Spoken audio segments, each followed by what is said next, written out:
Hello guys, and welcome to my video on how to build a stamina sorcerer. So this is going to be a video that we're going to go through all of the different skills that a sorcerer uses. We're going to talk about them from the view of a stamina sorcerer. We're going to look at all of the different passives that a sorcerer has, talk about them from the view of a stam sorc, and we're going to take a look at what races would be best for stam sorc.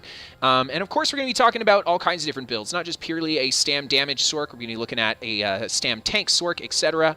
So let's jump right into it, guys. Let's begin. So let's start in our first class tree here. We've got our dark magic tree. We'll start at the first ability here is Crystal Shard, morph to Crystal Frags or Crystal Blast. For a stam sorc, this is a useless move. It could be great because if you do the Crystal Frags morph of it, you can have a really cheap stun, a really cheap range stun for the stam sorc, but it won't do a lot of damage due to this being a Magicka-based ability. So cheap stun, yes. Otherwise, I wouldn't recommend this ability. Next ability down, we've got Encase, morph to either Restraining Prison or Shattering Prison. So Shattering Prison is going to add a little bit of damage to this ability. That, of course, is going to scale off your max magicka. So for a stam sorc, I think that Restraining Prison is your better bet. Unless, of course, you want to be proccing something on your character by dealing a lot of extra damage, then maybe Shattering would work too. This is a really great ability because what it does is it immobilizes everyone in a large area in front of you for 5.4 seconds, which is quite a lengthy immobilize, and that is actually a really massive area to have that lengthy immobilize. Something to keep in mind about this ability too is that it's not too terribly expensive for a Magicka ability. This is a very powerful immobilize, very good against lots of enemies. If you have a lot of targets chasing you down, especially in PvP, you can really slow down a group of players by using an ability like Restraining Prison. And then the Restraining Prison morph is going to give you, is going to slow your enemies for 4.8 seconds after the effect ends, and then of course this ability can't be blocked.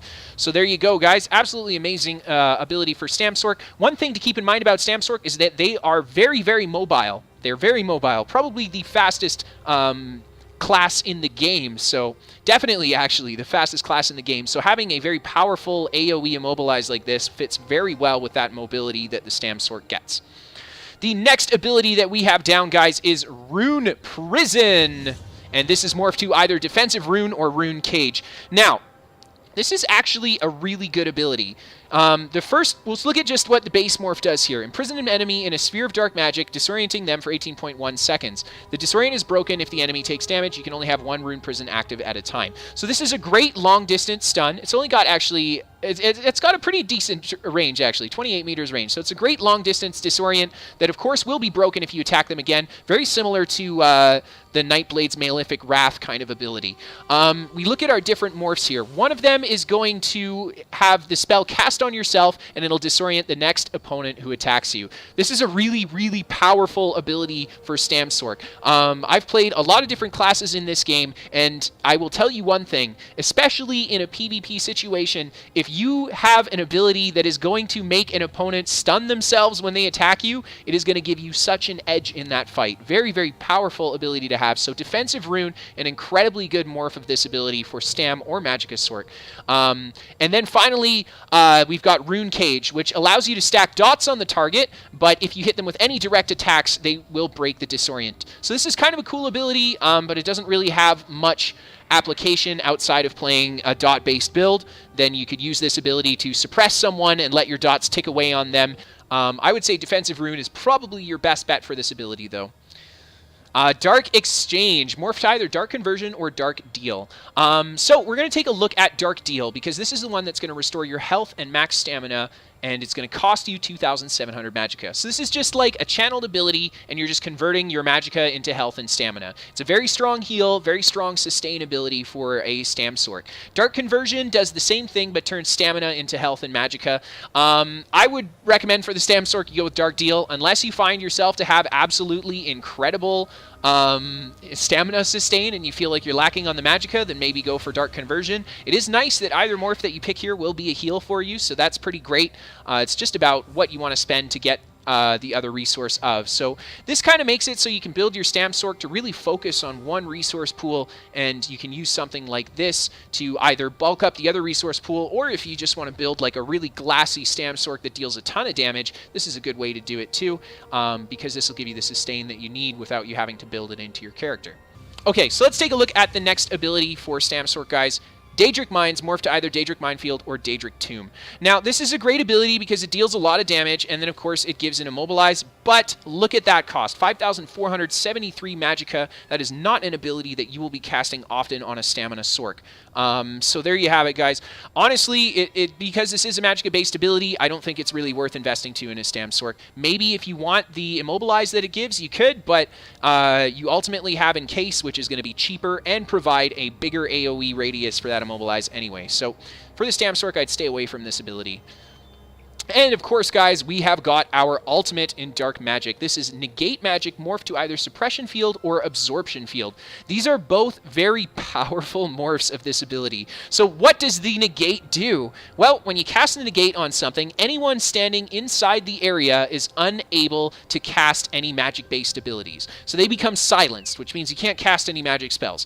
So this is a really great ultimate to kill Magicka builds, especially for things like PvP. If you have a group of players sitting on top of each other, healing each other, dropping ultimates, etc., one Negate is going to erase all the ground effects that they've thrown on the ground. It's going to stop them from continuing to heal each other, and it's going to force them out of that spot that they were standing in. So this is a really great ultimate. It is, in my opinion, probably the best ultimate for PvP in this game, is either morph of this Negate Magic. So let's take a look at what these morphs do.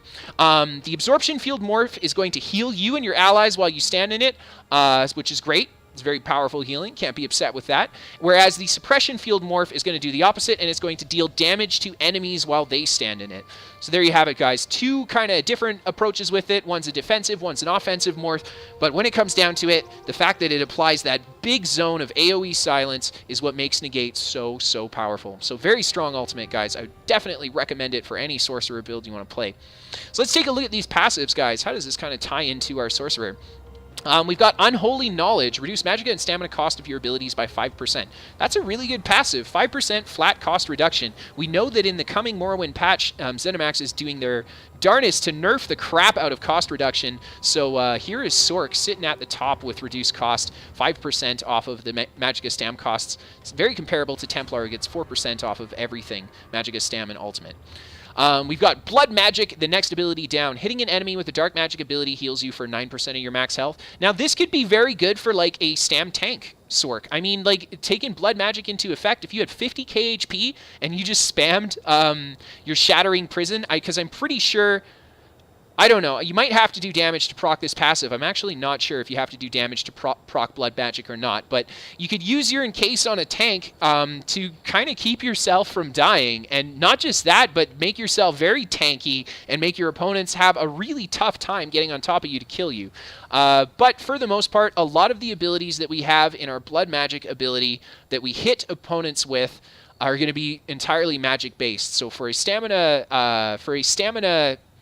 Sorcerer, there's not really too much you can do with that ability outside of maybe using Encase to proc it. The next ability we have down is Persistence. Increase the duration of your Dark Magic abilities by 20%. That's great. We got a lot of long effects on our Dark Magic abilities. We got a lot of negative effects that they'll put out, long duration stuns, etc. This will also increase the duration of your ultimate, which is awesome. And then finally, we have Exploitation. Casting a Dark Magic ability grants Minor Prophecy to you and your group, increasing your spell critical by 657 for 20 seconds. This is not super important at all for a Stam Sorc, but it is a nice buff to bring to your group. I mean, if you have a Dark Magic ability slotted on your Stam Sorc, you will bring this buff to the table, so there you have it. That being said, though, Minor Prophecy is not a super rare buff in the game. Both Templars and Sorcs will proc Minor Prophecy on a lot of allies, so there you have it. Let's move on to the next tree, guys. We have Daedric Summoning. So our first ability we have here is Summon Unstable Familiar. So you have two different morphs for this ability. So how this works is it'll summon the familiar, and he will just deal shock damage as his bonus, as his base attack, and he'll just run around and fight whatever you attack. Now, in order to use pets on a Sorc, you do have to have them slotted on both of your bars. So you have to give up essentially 2 slots, one for each bar or each weapon set that you're using, in order to use pets on your Sorc. Otherwise, they will unsummon when you swap to your other bar.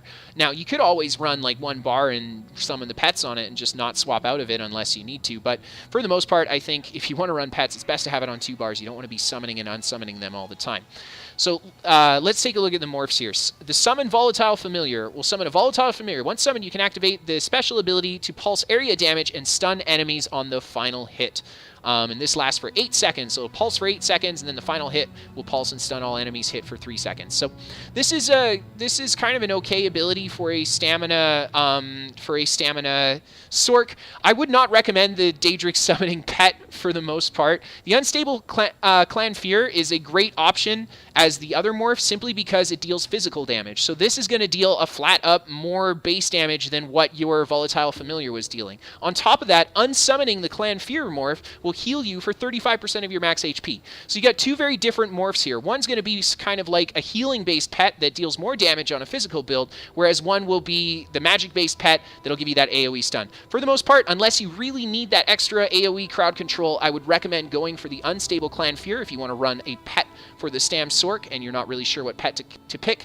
But for the most part, people who are going to be running this pet are either going to be playing a tankier build to take advantage of that max health heal that it'll give you, so like a build with 40 to 50k plus HP, or they will be using the pet with a set like the Hunt Leader from Maelstrom Arena, which will return stamina when your pet attacks the target that you've recently attacked as well.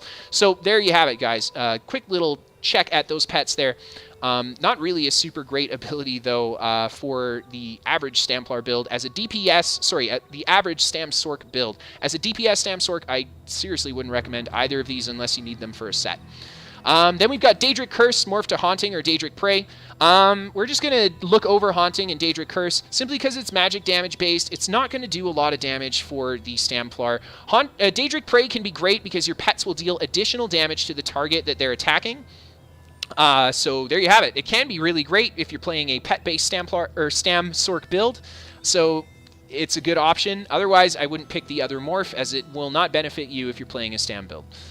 Okay, Summon Winged Twilight is the next ability that we have in the Daedric summoning skill. Both of these morphs, guys, are very much so Magicka-based. I don't think either of these are going to be very useful for a Stam Sorc. Just because even the passives that they give that don't have to do with Magicka, I mean, we've got a heal-based passive, but that's going to be crap because it scales off your max Magicka and spell damage. And then we've got the bonus damage, but of course that's based off of magic damage anyway. So I wouldn't recommend this pet if you want to play a Stam Sorc pet build. Then we've got Conjure Ward to either Empowered or Hardened Ward. So this is the same kind of deal here. This is an ability that scales only off of your max Magicka. It is a damage shield. This is probably the best damage shield in the game. Either morph of it is very unique and very strong. We've got a 10-second duration shield, which is quite unique to the Sorc, or we've got Hardened Ward, which is probably the biggest shield in the game that you can get. So I would say don't use these for Stam Sorc as well. I mean, they're just not that great. You won't get a big shield value unless you have a massive max Magicka pool. And then finally, guys, we've got Bound Armaments or Bound Aegis. So we went with the Bound Armaments morph for myself personally. Protect yourself with the Power of Oblivion, creating a suit of Daedric mail that grants you minor resolve, increasing your physical resistance by 1320. This armor also increases your damage with heavy attacks by 11% and increases your max stamina by 8%. So this is a really powerful slotted ability for Stam Sorc. Not only does it give you these powerful buffs, but slotting a Daedric summoning ability gives you more bonuses through our passives here that we'll go over. So this is an absolutely incredible ability to have on your Stam Sorc. Like I said, you will only get the bonus similar to the pets if you have this on the bar that you're actually using. You don't need to summon a pet or anything. This is just an armor, but you will need to reactivate the armor if you switch off of this bar and then switch back. So it's something to keep in mind if you only want to use this on one bar. So there you have it, guys. The other morph, of course, is going for Magicka, so we're not going to take a look at that. We've got our first passive here, Rebate. Restore 1452 Magicka when one of your Daedric summoning pets is killed or unsummoned. This can be kind of useful for getting your pets out there, even on a Stam build. What this does is it makes it a lot cheaper for you to resummon your pets if they die, because it'll cut the cost by 1400, right? Takes a little bit of the cost off the top. You return some Magicka when it dies. So this makes your pets a little cheaper, but for the most part, most Stam Sorcs aren't running pets, so this is not super useful of a passive. Reduce the cost of your ultimate abilities by 15%. This is the biggest ultimate cost reduction that any class gets in the game. This gives Sorcs the cheapest ultimates across the board by far compared to any other class. Now, that being said, Sorc does not have the best alt gain compared to other classes. There are some classes that generate ultimate better than Sorcerer, but they do get the cheaper alt cost, so that's kind of the trade-off that we got here. 15% is a massive amount. This is a really good passive for any bigger ultimate that costs a lot of resources. Anything that's like 200 ultimate or more, you're really, really going to see the cost reduction you get. Here you can see we have Greater Storm Atronach at 170 ultimate. That's a 200 base cost on this bad boy. We're only getting the passive to help us out there. The next passive we have down is Daedric Protection. Increase your health and stamina recovery by 20% while you have a Daedric summoning ability slotted. So as you can see here, on my particular Sorc I have Bound Armament slotted. So not only is Bound Armament going to increase my damage and max stam, it's also going to give me the health and stamina major recovery bonuses as well. So incredible passive for the Daedric summoning abilities. It makes you really want to have at least one Daedric summoning ability slotted on your bar if you're going to play a stam Sorc. It helps out quite a bit. So let's keep going. We've got Expert Summoner as our last passive here. Increases your max health by 8% while you have a Daedric summoning pet active. So something we talked about a little bit earlier here, looking at our Unstable Clan Fear Morph. Of course, this is going to give us bonus healing because we're going to have even more max health if we have this ability slotted, which means that the healing will be even stronger. So you've got a lot of like passive effects that we get for slotting and using or for slotting and having the Daedric summoning abilities on our bars, as you can see here. And then finally, guys, we'll take a look at the ultimate here. We've got Summon Storm Atronach. So this is a great ability. It does deal shock damage. You can still use it on a stamina build as well if you like. Like the other negate ultimate, it does deal, however, magic damage. So you won't get a bonus, too much of a bonus from your CP for going with the magic with this ultimate, but it still hits really hard because it will scale off of your max stam and your weapon damage from your stats. So let's take a look at what it does here. An ally can activate Charge Lightning, giving both the ally and the Atronach major berserk. When you summon the Atronach, it deals 6.3k damage on arrival, stuns nearby players, and then will start to attack them. So there you have it, guys. Giving an ally Major Berserk for 8 seconds. Very powerful synergy ability off of this ultimate. Major Berserk, as we've talked about in the past, is the most powerful offensive buff in the game. There's no offensive buff that is quite as strong as Major Berserk. So there you have it. Very, very powerful synergy to give a friend of yours. So we take a look at the other morph to summon a charged Atronach. It has a more powerful area of effect attack when it enters the fight, and I guess when it attacks as well. And then the Greater Storm Atronach is going to have increased duration, damage, and health. So there you have it, guys. Either we morph this to give our Atronach a powerful AoE, or we make it stronger, deal more damage, and last longer. So this is a very strong ultimate. It's great because the initial stun is awesome. It can be really good to put a big stun on a big group of players if you need to. On top of it, the Atronach will sit there. His lightning channel that he does actually applies a slow to whoever he attacks, so they're going to be getting snared if he attacks them. Okay, guys, let's take a look at our final tree here. We've got the Storm Calling tree. So let's start in the at the first ability here. We have Mage's Fury to Endless Fury or Mage's Wrath. This is a Magicka-based execute, no good for Stam Sorc. Oh my gosh, I cannot stop saying Stamplar this video. Something's wrong with me. But there you go, guys. It's okay. I wouldn't recommend it for a Stam Sorc. It's just not going to help you out. You won't get the execute you need off of it. We've got Hurricane or Boundless Storms. Now, these are both fairly good options of a morph for a Stamina Sorc. Of course, Hurricane's going to be probably the first one that you'll gravitate towards to because it changes the ability into a stamina-based ability, dealing physical damage every 1 second instead of the magic damage. It increases the radius by a huge amount. While the Hurricane grows, the radius will increase by up to 150% more, so the radius gets up to 9 meters in size, and it goes up in damage as well. So it gets bigger and bigger and bigger, and it deals more and more damage as you have this ability on you. Of course, it's also going to give you Major Resolve, Major Ward, and Minor Expedition. So you get both of your armor buffs and a 10% increase bonus to your movement speed. And this, of course, will last for 15 seconds. So let's take a look at the Boundless Storm morph. Now, this is also a good option for a Stamina Sorcerer, And I say that because if you are running a weapon set or you don't have access to Major Expedition, this is a great way to get Major Expedition through your class trees. This is a very long duration buff, 24 seconds on your Major Ward and Major Resolve. So 23 seconds, sorry, to keep your armor buffs up. And of course, it'll give you the Major Expedition for 7.5 seconds, which is a 30% increase bonus to your movement speed. So there you have it. Two very different morphs here. I would say if you already have Major Expedition on your build, Hurricane is the much better choice for you. But if you don't have Major Expedition and you really feel like you're too slow, Boundless Storm is always a great choice, even for a stam build. It won't deal the damage that Hurricane will, but you still get that armor buff and the movement speed. The next ability down, we have Lightning Splash, morph to either Liquid Lightning or Lightning Flood.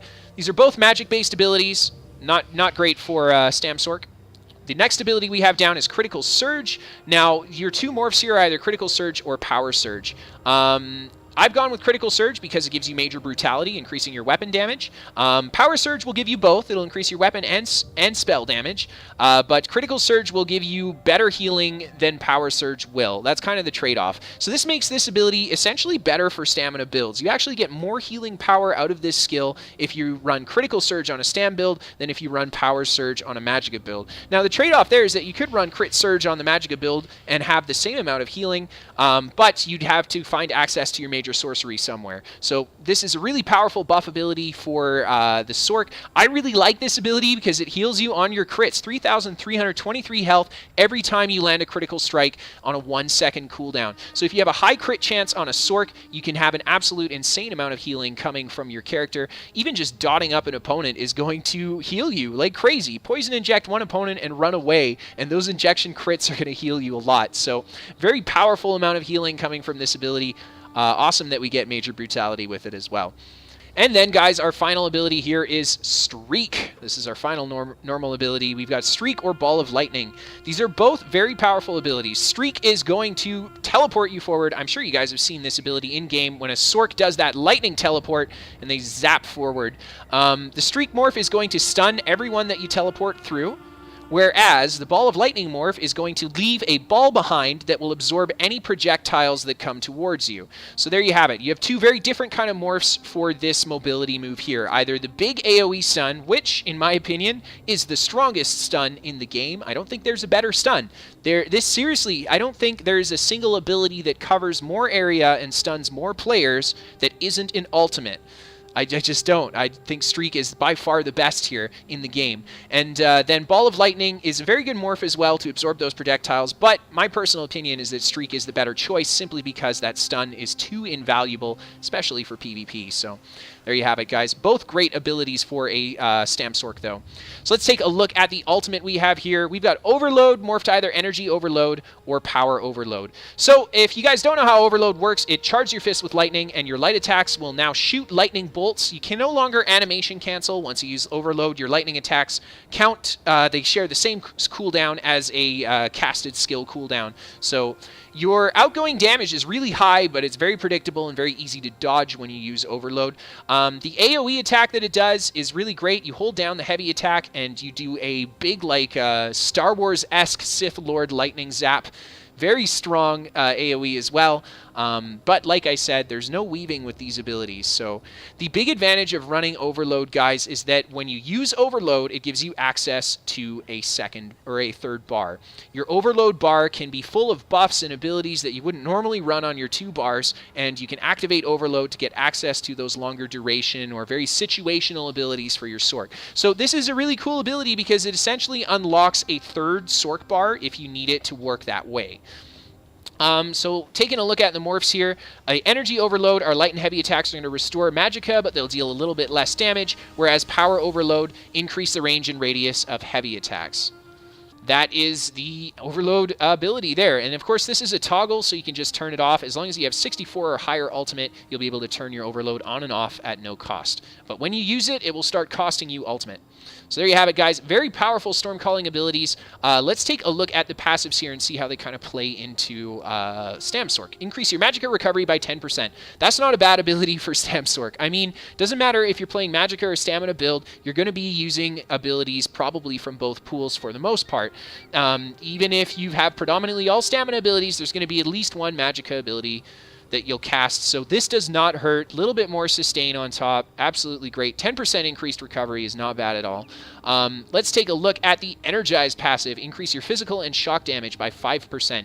This is a very strong passive. 5% increase physical damage is a lot of increased physical damage. Oh my gosh. Because these values, these are calculated after the fact. So you take however hard you hit and add 5% to it. That's how much of a bonus this will give you. So this is a very strong passive here. The upcoming Warden has a very similar passive for physical and frost damage, except the Warden's is a little bit better. Shocker there. Just kidding, no shockers. But there you have it. So it's a great passive there. We've got Implosion as our next ability here. When you deal shock damage, you have a 6% chance to instantly disintegrate enemies under 15% health, dealing 10k shock damage. And then when you deal physical damage, you have a 6% chance to instantly pulverize enemies under 15% health, dealing 11k physical damage. This is like a built-in free proc execute for the Sorc. So we're gonna take a little bit of time here to talk about why this is such a powerful passive, especially for things like PvP. In PvP, there's a lot of different ways to deal damage. Now, Stamina Sorcerer is, and even, well, I'm going to stick with Stam Sorc for this statement. Stamina Sorcerer is very powerful, and if you take a lot of different sets that have a % chance to proc, or things like Viper Sting, Veladrith, Selines, and you use those sets on a Stamina Sorcerer with things like Implosion on top, you essentially turn your Sorcerer into a random chance proc machine. Now, it is like you have, you know, they only have so much chance to proc, but if you have so many of them, you're almost guaranteed to get them going off quite often. So the Implosion is a very strong ability for the Stam Sorc for that reason. Sometimes you will just blow something up when you did not actually mean to kill it. And if you take in a passive like this and you pair it with a lot of other proc sets, etc., you can build a really powerful, really dirty proc build that can deal a ton of damage, and you can focus on things like sustain and tankiness, etc., and you can rely almost exclusively on this proc sets you're wearing and things like Implosion to deal the damage for you. So that's always an option for a Stam Sorc. So that was something I wanted to talk about, especially regarding this Implosion passive. And then finally, guys, our last ability we have on the Stam Sorc is Expert Mage. Increase your weapon and spell damage by 2% for each Sorcerer ability slotted. This is a really good passive ability, too. It doesn't matter if you're playing a Magicka or a Stamina-based build. You're probably going to have some Sorcerer abilities slotted, so this is just going to up your damage. You cannot be upset about that at all, guys. I will say that for sure. Very powerful passive there. Okay, so as you can see, guys, Stam Sorc is very powerful. It's got a lot of cool abilities. It's very much so focused on offensive gameplay. We've got a lot of offensive abilities, a lot of things that are going to heal us or reward us for being offensive with this Stam Sorc. A lot of passives that are going to buff our physical damage as well and our weapon damage, which is really great. It puts it gives you that extra damage you need to really compete at endgame to have those passives. So I would say for Stam Sorc, guys, they make absolutely excellent high-speed medium armor fighters. You can definitely play heavy armor tank with it. There's some very interesting max health builds you could do on a Stam Sorc as well. So there you have it, guys. Very good class all around. I've quite enjoyed playing it myself. I have always played it, well, not always, but I have traditionally played Stam Sorc as a very speedy, high-damage build. So there you go. For the weapons on Stam Sorc, guys, I'd recommend any of the stamina weapons, two-handed, one-handed, shield. We got dual wield and bow. We do not have a gap closer, so two-handed, one and shield are great for that gap closer. And then, of course, we don't have a self-heal, so rally for the self-heal is great. And then, of course, we could go with the draining shot off the bow for a heal as well. Destro Resto, not so great for Stam builds unless you really want a powerful Destro Resto ultimate. I would not recommend it. Medium heavy armor are going to be your best armor sets for a Stam Sorc, guys. Definitely. Light armor, I don't know. There is a really interesting set called Prisoner's Rags, which returns Magicka when you sprint, and it gives you a lot of stamina recovery and max stam bonuses in the gear set as well. But it is a light armor set, so there are some interesting builds that you could do with possibly light armor on a Stam Sorc, but for the most part, guys, medium armor and heavy armor are your best bets. Medium for damage, heavy for tank. For our world abilities, guys, Stam Sorc does really well as a werewolf. We do have our Implosion proc, or Implosion passive, which will proc when being a werewolf. In fact, if you went for that full proc build and went werewolf, you'd have a very high power offensive werewolf build, and you'd probably have built some tankiness or sustain into it anyway. So Stam Sorc makes an incredibly volatile werewolf, very powerful, very high damage, can still proc things like disintegration, etc. And of course, the big alt cost reduction is awesome for werewolf as well. Vampirism on a Stam Sorc is also an option if you really want to go for it. I I've tried it a couple times. I actually didn't like it that much. I feel like Vampirism adds speed to a stamina build is really what it gives you. It gives you a little bit more regen, gives you things like Mist Form, Minor Expedition if you don't have it, etc. But Stamina Sorc kind of already has all the speed and stuff, so you don't really need to go for Vampirism on a Stam Sorc. You could try it out, though. There are some cool abilities there, but most of them scale off of your max magic anyway.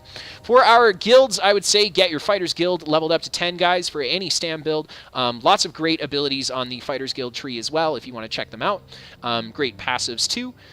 Mages Guild, not important. Thieves Guild, not so much. Undaunted, get your Undaunted passives if you can. And for races, guys, what races would I recommend for a Stam Sorc? Hey, I would say that Orc is probably your best in-slot choice for a Stam Sorc, and I say that simply because Stam Sorc has Minor Expedition, making it the fastest sprinter innately in the game. Orc also has a 10% bonus to its sprint speed, so a Stam Sorc Orc is going to sprint 20% faster than a Stam build like Templar or DK or Nightblade. They're going to be a lot slower than these other classes, or they're going to be a lot faster than these other classes due to the fact that they innately get all of these buffs through their class kit already. So that's why I would say Orc is a great choice, because you're playing on those buffs. Not only that, but Orc gets a bonus to their physical damage, bonus to their max health, and bonus to their max stam. So that's why I would say Stam Sorc, I would pick Orc every time if I had to pick an ideal race for it. I think Redguard can make a really great Stam Sorc too. Redguard has really awesome sustain, very high max stamina, which plays very well. We see we get an 8% max stam bonus on the Stam Sorc, which is an 8% max stam bonus, which is quite a unique buff. That's not something that any other class gets, I think. I think 8% max stam is unique to Sorc. So very powerful, very powerful playing off of that max stam tree if you wanted to go Redguard. Nord is a great option. If you want to play a tank Stam Sorc, I would pick Nord every day. Simply Nord for the 6% reduced incoming damage. You're going to get the max HP, you're going to get the max stam, and you're going to get the health recovery. All of that plays very, very nicely into Stam Sorc. Nord and Orc are probably your two best choices. They're very similar races. Orc is simply more aggressive, and Nord is simply more tanky. And slower, I guess. And then, of course, guys, you can go with Imperial. Imperial's a great option if you want to play that max stat build, which Stam Sorc does very well. You'll be able to have a huge max HP, huge max stam pool on an Imperial. So there you have it. Those are my recommended races for it, guys. I hope you guys enjoyed this video. If you have any questions for me, feel free to ask in the comments section. And as always, I hope you guys enjoyed, and thank you for watching.